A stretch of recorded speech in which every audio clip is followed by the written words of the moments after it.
My symptoms didn't begin until I fell in the kitchen and landed on both hands. Could that have caused my TOS? Yeah, that It's sounds hard like to, a very, very common, chief complaint. We in the medical profession, we speak a lingo, and you start off with the chief complaint, the bullet point, what's happened, and then you get into the HPI, the history of your present illness. How'd you get there?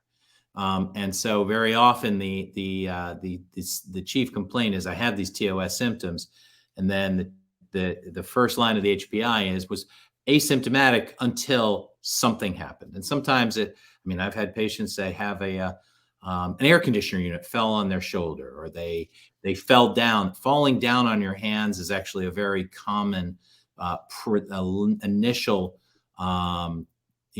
way that the aggravation happens. Now, there may be some underlying aspect of your medical or just physiological status that might have predisposed you to it. For example, maybe there was another injury earlier. Maybe you have this hyperflexibility that we were alluding to. Maybe there are other things, and sometimes we put it all together. We realize, hey, maybe this was going to happen anyway, and this is what triggered it. Or other times it's literally they were totally fine, they fell, and boom, that injury damaged the muscles in a way that that has left you where you are now.